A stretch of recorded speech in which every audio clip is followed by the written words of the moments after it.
Yo, yo, yo, what's going on, everybody? This is Baby D with Pac Div, and you're checking out Known Unknown. Can you tell us a little bit about yourself and how you got started in the music industry? Absolutely. My name is Darryl Rector, industry name, I guess, or what people know me as is Baby D.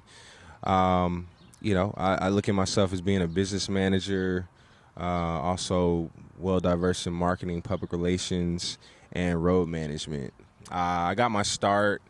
It's a crazy story. Probably about 2007, I got a call to be a runner for Chris Brown tour, and he was doing his, rehearsals or whatnot in Burbank, and I did a great job. I was just picking up food and merchandise and things like that they needed for the set.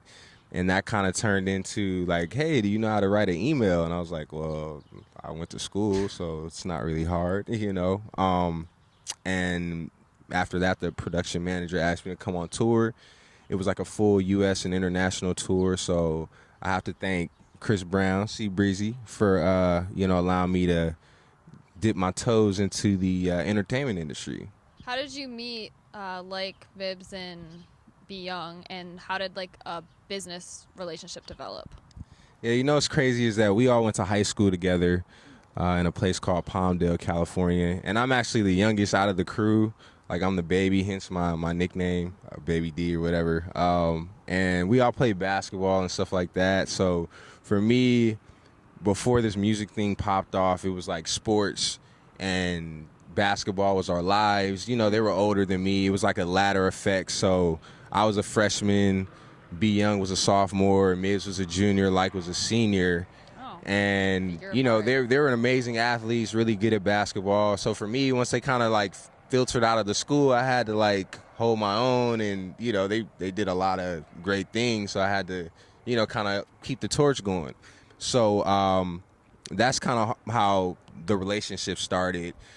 I remember myself and B Young used to sneak out of class because, it'd be cats doing these ciphers and these battles at lunchtime on the handball court. So if you weren't, our school was so big, we had 2 lunches. So if you weren't in one lunch, you used to have to sneak out, of class and go check out so-and-so, Mibs is battling his brother today. And, used to be a guy with a backpack with speakers out the side, and they play instrumentals and stuff. And that's when I kind of knew man, these dudes are really good. I was young, probably 14 or 15 at the time, just kind of a spectator.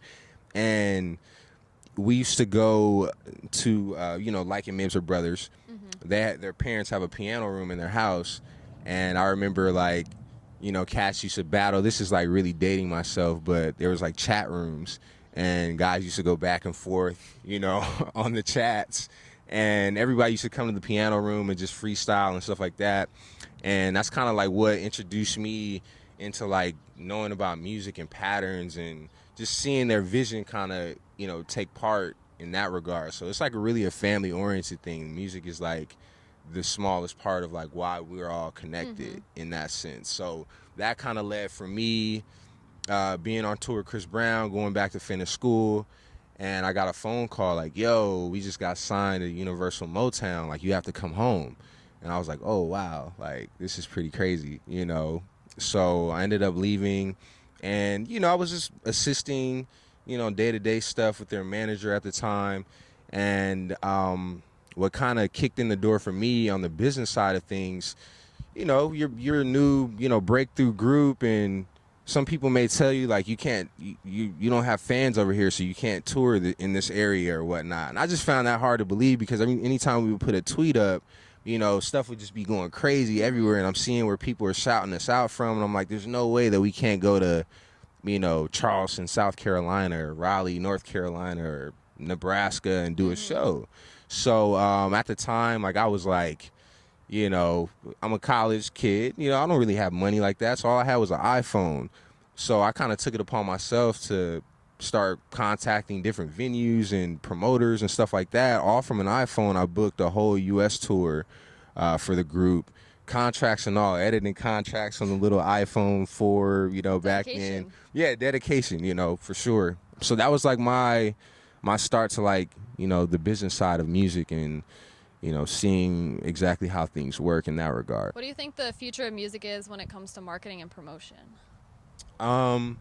It's not a secret that music isn't really selling records right now. Everybody's into this whole streaming thing, and it's just something like I really rack my brain about, like how, is it possible that, Taylor Swift was the only artist to go platinum last year, or the Frozen soundtrack was the only album to go platinum. And it's like, wow, a lot of people dropped great music last year, in all genres of music. And those two albums, you can look it up, were the only albums to go platinum. So I think what it's going to take is for other outside entities, other brands to really take the responsibility on and put trust in artists that they really back or that they really, are into, to develop and cross-pollinate brands to forward music in a sense of, like, perfect example, like Jay-Z and Samsung,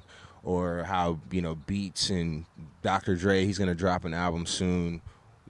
Like big entities, Apples, the Pepsis, the Red Bulls, like I really challenge them to step in and do a little bit more than just allowing someone to endorse. Mm-hmm. I think for the first time, it would be amazing to see a CEO from a brand that's outside of a label or outside of music walk up and be able to accept a Grammy.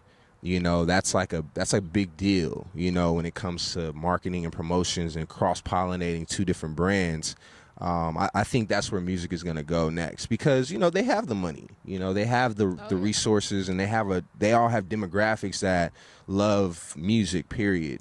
So I think if there's a way, and I'm sure, it's going to happen as we're talking about it, if there's a way to coexist both brands to, pitch the aspect of intellectual property, to potentially like say, hey, my music's amazing. If you can back me or if you believe in my music, I want you to come on stage with me when I'm accepting my Grammy. No, I don't know. You guys can quote me on this. I don't know of any other brands outside of music that's been able to, accept a Grammy or has publishing from a artist or a musician or anything of that nature. So I think that's where it's going next when it comes to marketing and promotion.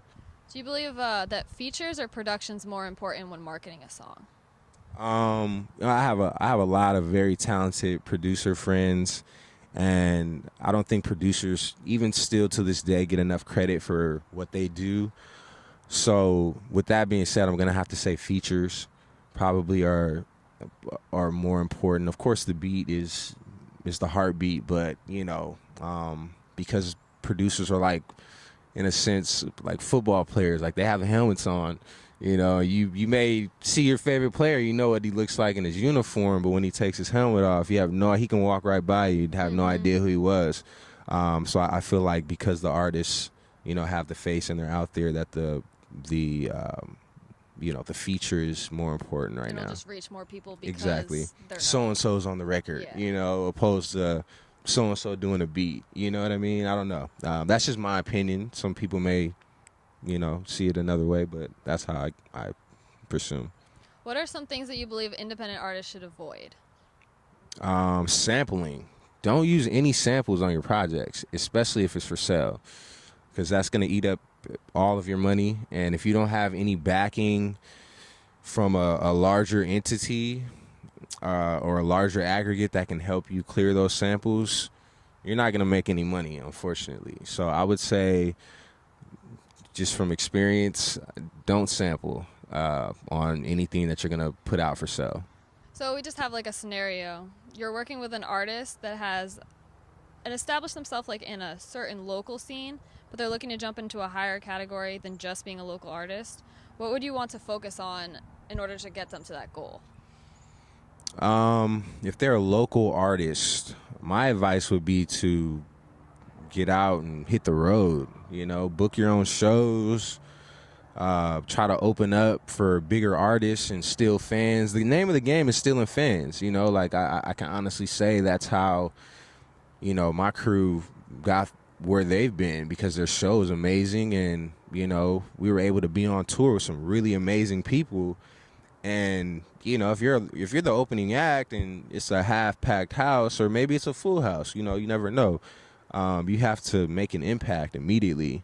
And as long as you're prepared after the show and you got your merch ready and you know your business cards or your mixtapes to pass out, you know, it'll cause impressions and you'll be okay. But I definitely would say get on the road, get out of your area, tour, you know, an hour to 2 hours outside of wherever you live, and you know, just kind of progress from there. So when like managing a group, how are internal issues resolved, whether it be creative issues, non-music related, or just any type of issue?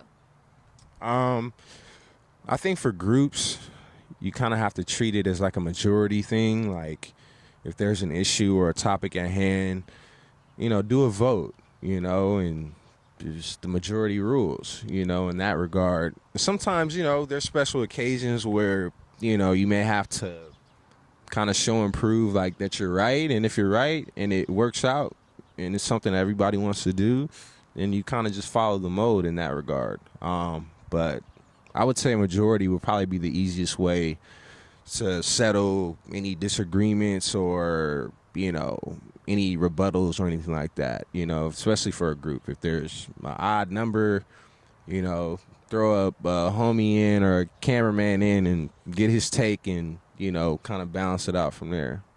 Do you believe album sales or live shows are more important for an artist's career, whether it be financially or just their overall success?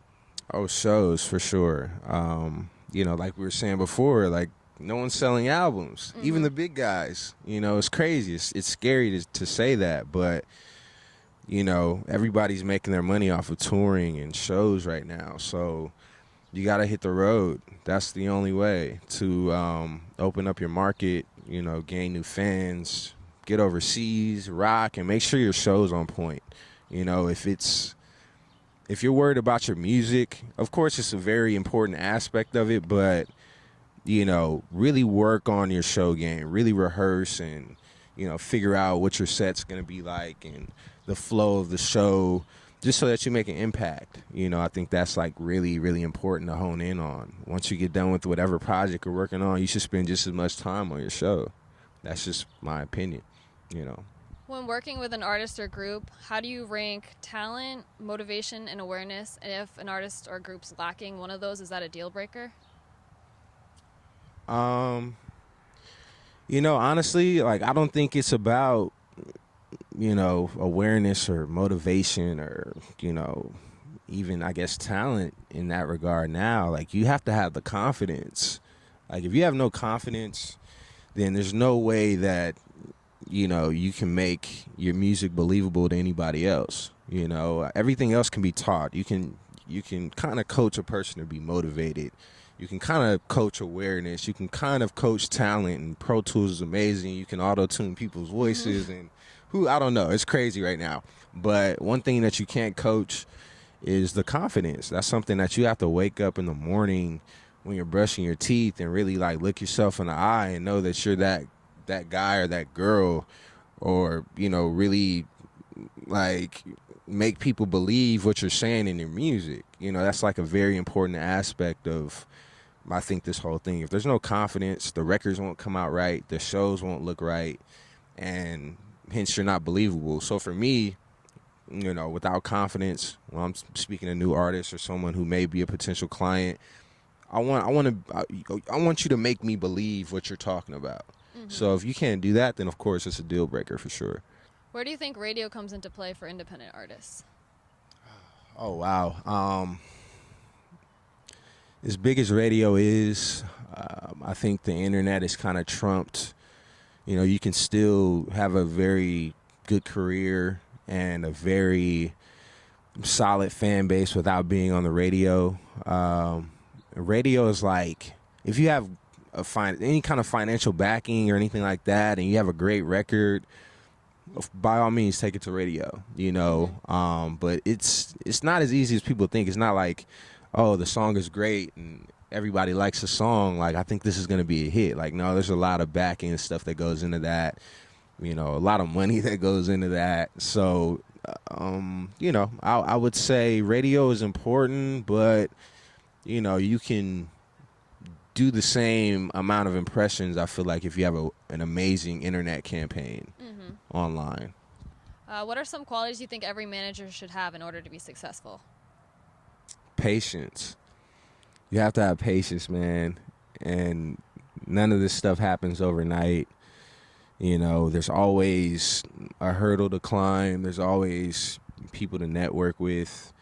You really got to have patience and just persistence and just confidence. Once again, it kind of all comes back to confidence in who your artist is and what you're pitching, and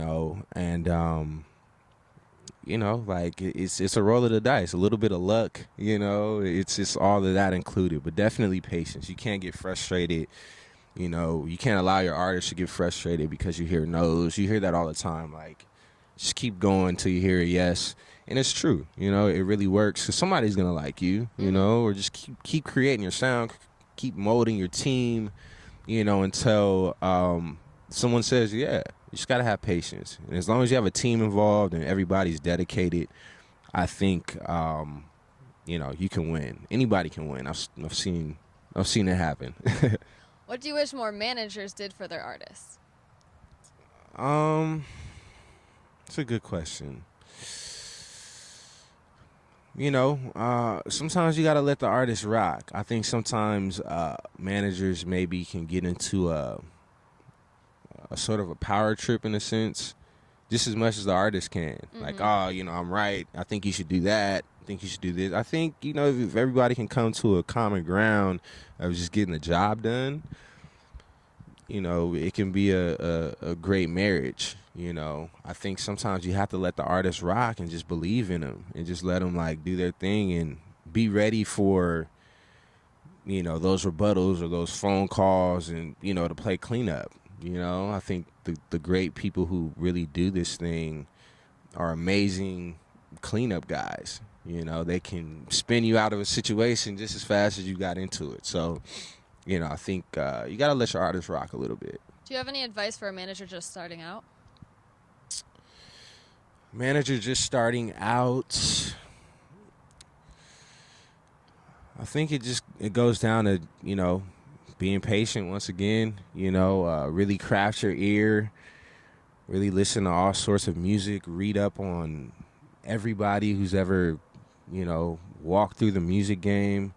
There's always something to learn, as long as, you can talk to any manager, any executive in the game, there's always something to learn, no matter if you're in the beginning or you sold, millions of records. I think you have to be open to learning and, just open to hear no's. You're going to hear a lot of no's, a couple of yeses. You got to be able to just take those yeses and make the best out of them.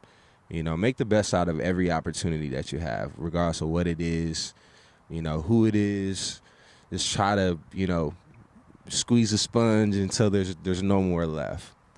What's something a lot of people not in the music industry would be surprised to hear isn't true or is true? I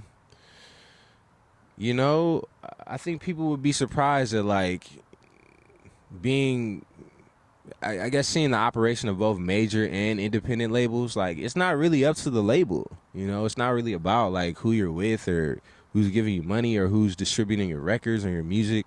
It really kind of boils down to the artist, and how much they're ready to, take part in whatever it is that the larger entity is asking them for, So I think most people are like really out here trying to push for like this major label deal and, and it's really not about that, because you can get into it and, they may ask you to do something that you're not ready to do, So I think that could be like the mystique behind this whole music thing is that I need somebody to distribute my music. It kind of goes back down to what I was saying about, finding some good people, good sponsors to get behind you and, be your own aggregate, I think that's the biggest facade when it comes to like this music thing is that you need somebody, and you don't really need anybody. You just have to be as an artist, I think you have to be ready and willing to do what it is they're asking you to do, and you'll be okay. When acquiring sponsorship for Pac Div's tours, what was the best way to go about it, or did you have a lot of sponsors kind of reaching out to you? Both. You have people reaching out, wanting to help. And of course you have to do some reaching out as well. And I think if you can paint the picture as to how it can be beneficial for them to be a part of the tour, hence maybe you're opening up for like a big act and, you may have some banners or something like that you can put up and there's tons of people in the room and you're doing a show, that's just great leverage, or some companies may ask for deliverables where you have to put out so many tweets or, Instagram posts or whatever. It's a smart thing to do because you leverage their fans and, they'll do their thing on their side when it comes to promoting you as an artist from their platform. So you kind of get a great mix of both worlds, cross-pollinating and, hopefully that can turn into bigger opportunities. Do you have any pointers that you've learned from either setting up a tour or just being a tour manager? Oh, yeah. Oh, my gosh. Setting up a tour, you got to have your routing down. Like, you have to know how to route. Sometimes you may have to learn the hard way because it's kind of impossible to get from, like, Detroit to Miami in, like, 2 days if you have a bus, or, 1 day, things like that. So routing is very important when it comes to touring. Not even so much the business side. Like when you're on the road, like you're a family. Like you're going out there with your team. So, as a road manager, you have to keep everybody on the same page. You have to make sure that everybody's clicking on the same cylinders because you're away from home.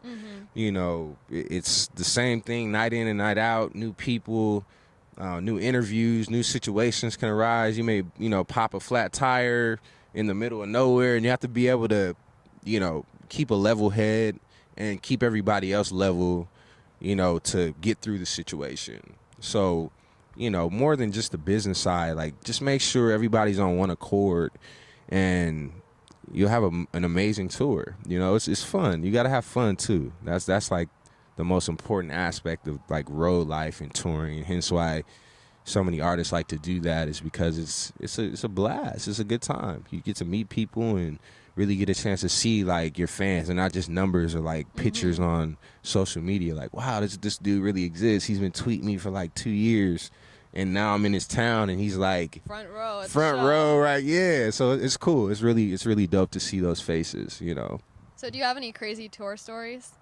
Absolutely. Ones that I could talk about. We're in Ashland, Oregon on the Snoop Dogg tours. Shout out to Big Snoop Dogg.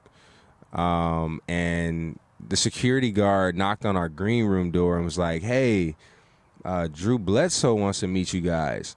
And like everybody was like freaking out, like, whoa, wait, what just happened right now? So we went outside and, shook his hand. He's a big guy. His hands were huge. I'm like a tall dude myself. So to see somebody else like taller and bigger, it was like, wow, this dude is like a real man. Like he's an athlete, he's a quarterback. But he was a real cool guy. Like we had a lot of beers and taking shots. So shout out to Drew Bledsoe, man. That was amazing. On that same tour in San Diego, I don't know if you guys remember like Goldberg, the wrestler. He was like I don't know, for the guys out there, if the wrestling fans, Goldberg owns like 2 or 3 like huge bars in San Diego, like where like you can perform. It's like mad people, like 1,000 people can fit in these bars, right? Wow. So we did like a couple shows at these bars and we had no idea he had owned the spot. We just saw like this big guy walking through and I was like, dude, that dude looks like Goldberg, and he walked up and, of course he was backstage, kind of just chopping it up with everybody. But another story, just having good times. He went through his whole intro where he like spits the water in the air and like flexed and did the whole crazy WWE thing. It was amazing. I mean, it wasn't water, it was like beer. So it was even cooler, to see like Goldberg in real life do his whole reenactment. It was like a childhood dream. So, between Drew Bledsoe and Goldberg, man, you know, that was pretty cool for me, at least. The guys may say something else, but that was like the highlight of my life right there. Cool. All right, well, thank you. Yeah, dope. Got me feeling good. Let's do something random. Take me high.